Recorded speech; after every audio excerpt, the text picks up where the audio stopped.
Hi everyone, I'm Laura Gail Luck. Wichita Mayor Carl Brewer recently declared February as Upstander Month. We have two guests here with us today to tell us all about it. We have Nancy Carroll. She is the Catholic Charities Violence Prevention Coordinator, and also Rochelle Fulleret. She is the Executive Student Leader. Thanks for being here. Well, thank you. Why don't you guys start off by explaining what Upstander Month is? Upstander Month is our way in Wichita to recognize teen dating violence awareness and prevention.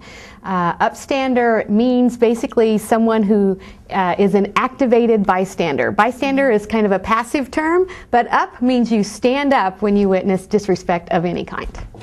And an upstander can be anybody. An upstander can be a teen or adult, parent, student, it doesn't matter. An upstander can be anybody. Talk a little bit more about what you want people to be aware of and maybe do this month. Well, we'd like for them to take advantage of that opportunity to think about being an upstander. When are those opportunities that you see when you could stand up for someone? And then we'd also like for people to recognize it by coming out to our Final Friday art show, where we'll be recognizing some of our local upstanders in kind of a celebrative way. Rochelle, maybe you could talk a little bit more about where the art will be displayed and where people should go to check out this work. The art will be displayed at Hewitt's Antiques on the top floor, North Market, and it's a really open space, and there's going to be art from all over Wichita. There's going to be art from elementary schools and high schools and middle schools, and all the art is representative of teens' and the kids' ideas and feelings towards bullying, teen dating violence, domestic violence, all of that compiled into one. And there's also going to be spoken word and improvisational skits, just really cool stuff that people just can go and have a great night, fun night. So Nancy, tell us a little bit more about what else people can look forward to at this Final Friday event. Well, not only will we be celebrating some of our upstanders, and they'll speak, and we'll give them some awards. The mayor will also speak, and he'll talk a little bit about why this is important. But then we're also going to have some live art happening within the building. We have an artist, a local artist, Jordan Tarrant, is coming, and he's going to do a picture. He does art with words and symbols, and he'll do a picture of a young woman, Jana McKay, who was killed by her abuser, and her parents have started a campaign called Jana's Campaign. And with this picture, with this image of her face, he'll use dark paint for negative words and lighter, brighter colored paint for positive words in regards to relationships. And when you wear 3D glasses, the positive words will stand out at you off of the canvas. So that's going to be, we think that's going to be a little bit cool. And her parents will also be there in attendance, and they'll be there to tell her story as he is creating this art. So we're really looking forward to what that's going to look like.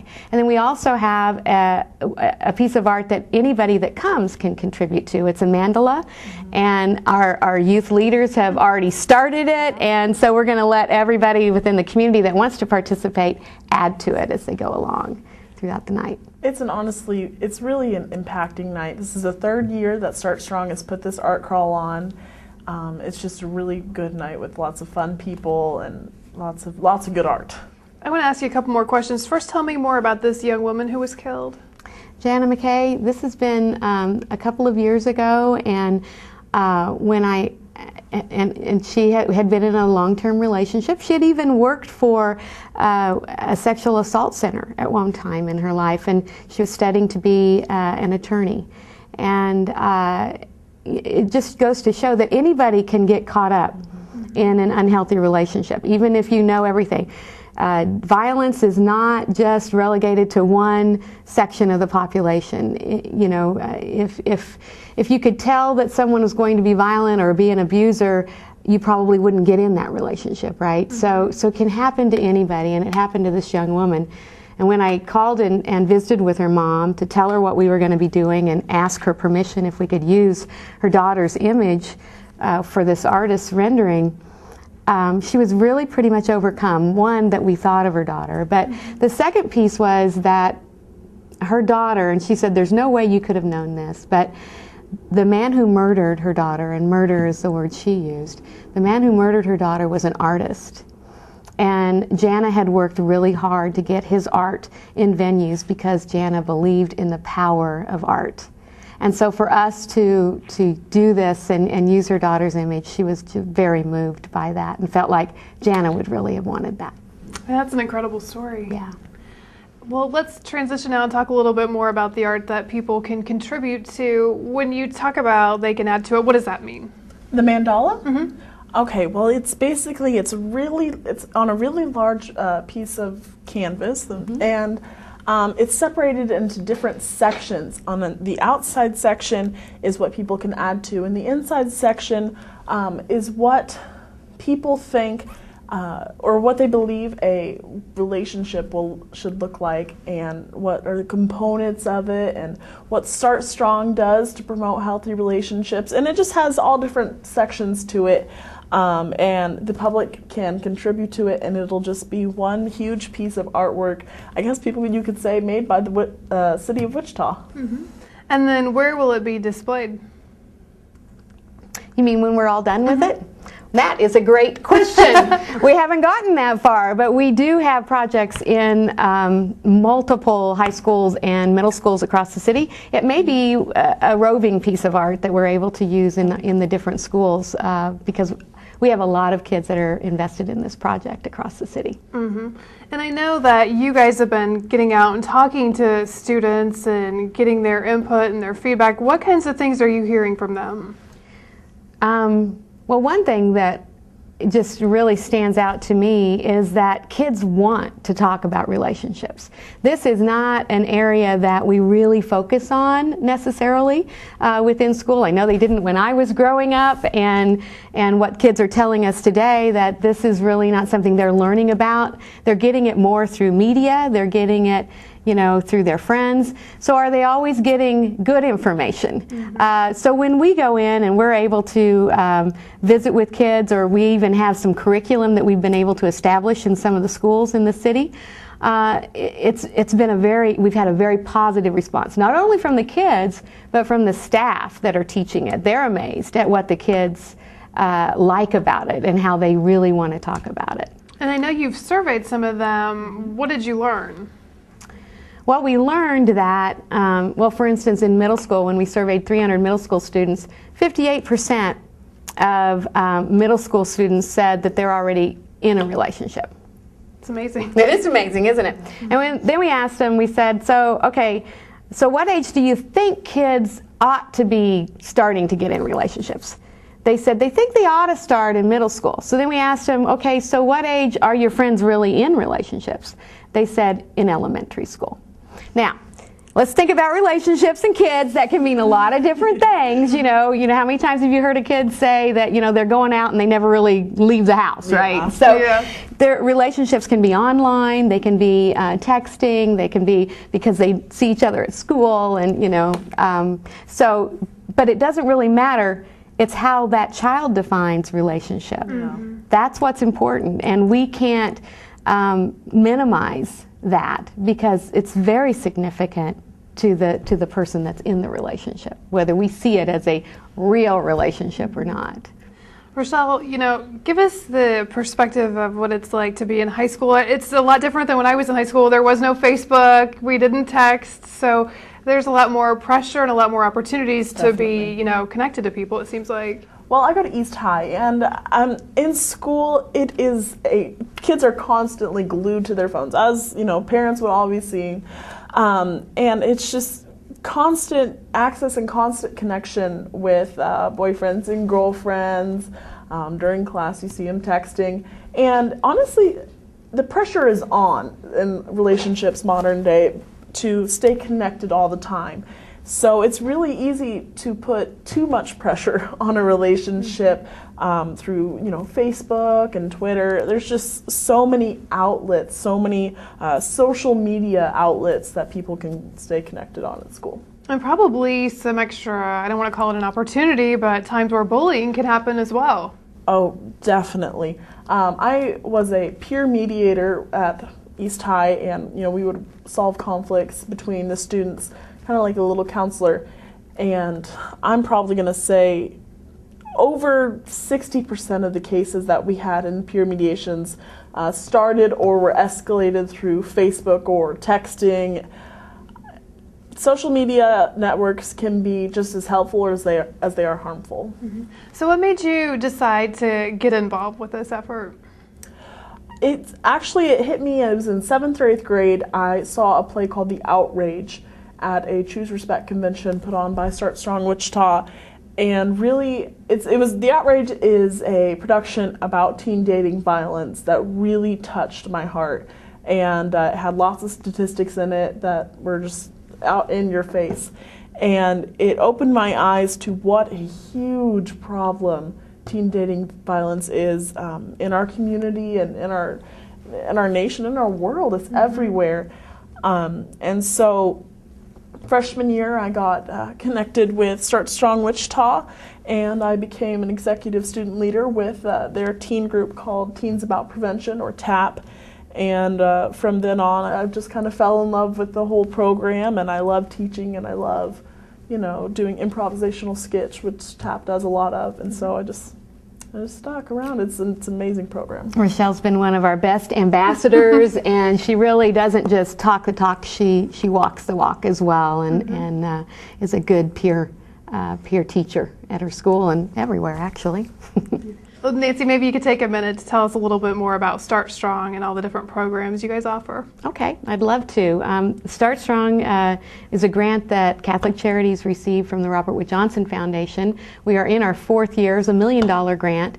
We're really lucky in Wichita to have gotten this grant. Only 11 communities across the United States received it, and there were a lot of people applying for it.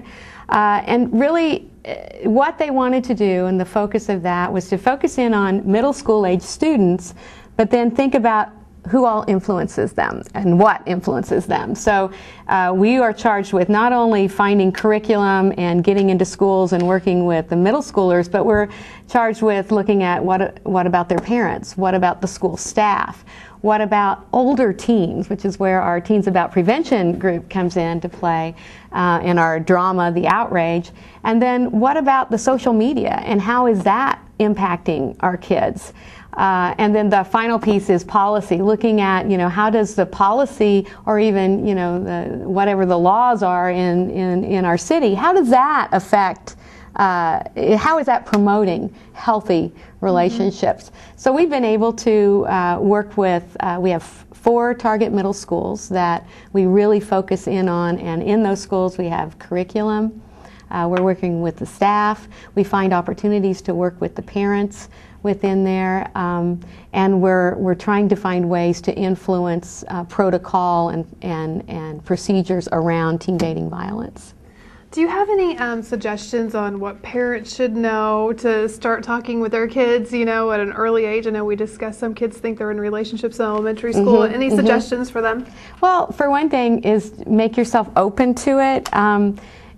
Kids need to know that you're a safe person that they can talk to, that you're not going to judge them, that you're not going to say, oh, it's just puppy love, you'll get over it, this will be better tomorrow, because it's very real for kids. So I think, taking the time to just sit down with your kids and, maybe even sharing your experiences. One of the things we like to ask parents when we have chances to visit with them is to ask them, how old were they when they first started thinking about having a boyfriend or girlfriend? And if you think back, many of us, it was pretty early, even at my old age, I was thinking about in kindergarten, I had a boyfriend on the playground that I was waited for, right? So, we begin to lay that foundation very early in our lives, and as a parent, you want to have as many opportunities to influence that as you can, and make yourself a go-to person for your child, so that as they get into tough situations, they know that they can talk to you. And then if you're not sure what to say, go to our website, startstrongwichita.org. We have great parenting tips, conversation starters, blogs. Yeah. Rochelle's one of our regular bloggers, and she can give Rochelle's you the Corner. Rochelle's Corner. That's right. So you can get a lot of tips and information there. Because I'm sure it probably is overwhelming to parents. They probably don't want to think about their kids dating, but it is important because it's not going away. Right, exactly. Exactly. In fact, there's a statistic about parents and how many parents actually speak to their kids about relationships, and it's 56% of parents have not talk to their kids about relationships. And when we did focus groups here in Wichita, we asked parents. We had the kids separated, obviously, in a focus group. We had the kids in a group and we had parents in the group. We asked the parents if they talked to their kids about relationships. They said, oh yes, we do. We do. When we asked the kids, did their parents talk to them about relationships? They said no, they didn't. So there's a disconnect between what parents perceive as a conversation about relationships and what kids perceive it as. Well, that is a really high number, so it's great that you guys are offering those resources for parents to go get some help doing that job. Rochelle, what kind of tips do you have for teens? Maybe there's somebody out there watching this who is in a bad situation and doesn't know how to get out of it or what to do next. Find a trusted adult. Find somebody who you can count on, somebody who can be there for you. Because one of the things that abusers tend to do is isolate you. That's very common, and it just makes the person being abused feel like they have no one. So if you reach out first and you want to get help and you want to get out of the relationship, on average, an abuser, somebody who being abused will go back to her abuser 7 times. That's a scary number. Yeah, that's a scary number. 7 times before they finally say, I'm done. And having a support group to fall back on is very important, especially a lot of times coming out of the relationship. Can be lots of depression, lots of anxiety. Abusive relationships, sometimes they're so subtle and sometimes they're very obvious, but they're so impacting, and it's important. A support group is very important in getting, the right information and the right statistics that will just help you move on. Mm-hmm. Any warning signs you guys want to mention? Well, what would you say for teens? Abusive behaviors, obviously. Controlling. Saying stuff like, if it's a guy abusing a girl, for example, I don't like it when you wear that shirt. I see other people, watching you, or isolating you from your friends, yelling at you. Obviously, there's obvious ones. Having any form of physical contact like that is not acceptable. Mm-hmm. Sexual pressure, obsessively texting, obsessively calling, and just trying to always stay connected. It is not okay for your partner in a relationship to feel uncomfortable with how you're treating them. It's definitely not okay. Mm-hmm. Yeah, and I think Rochelle hit on most of the main ones. We always talk about if they're controlling where you go, who you see, who you talk to. Those are definitely not good things. Now, if you are wondering, is this happening to your kiddo, then you would want to be looking for behaviors like if they are withdrawing from things that maybe they used to really like to do. So that goes to that isolating you kind of thing that happens to kids. If they shut down and don't want to talk. Now, some teenagers shut down anyway, but if this is really an unusual behavior for your child and you're just kind of concerned about, it seems to have come on at the same time that this relationship has started. Just being very aware and being aware of who your child is with, and making sure that they have a well-rounded group of friends. It's not just one friend in their lives, because that you need to widen that scope. That's part of your support network, and it's part of your safety net, frankly, if you're a young person. So if somebody wants to get involved in your efforts, what should they do? Okay, well, first of all, they should check out the Start Strong Wichita website, startstrongwichita.org. And on there's lots of contact information. But you don't have to directly become a part of the Start Strong Wichita team if you don't want to. But you can be an upstander. Like I said earlier, anybody can be an upstander. And an abusive relationship is always important to keep an eye out for those who you may think are, showing off signs for abusive relationship.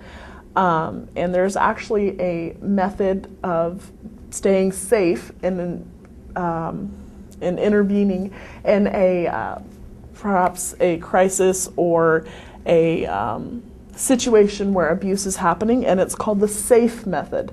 So the S stands for stand up. Stand up with the person who is being abused, And the A stands for ask questions. Ask questions like, do you need help? Can I be there for you? Don't antagonize them and attack them, but instead be there for the person who is being abused. And that, because they are the key in the situation, not the the abuser, I'm sorry. Not the abuser, but the person who is being abused. And so the F stands for follow up, check in with them, and that's kind of goes to being a support group for them, and just really helping them out. And E, empower, establish expectations for mutual respect between you guys, and work on how their image of themselves, because abusive relationships and bullying and stuff like that can really tear down your self-confidence and self-image. So I'll empower them to move on or be the best they can be. Well, thank you both for being here. You guys have provided such helpful information on such an important topic that really does affect a lot of people in our community. Well, thank you for having us, and I hope everyone can come out to our Final Friday event on February 24th. And we'll definitely look forward to checking it out, and we'll leave you with the information about the Final Friday event as we go. Thanks for watching.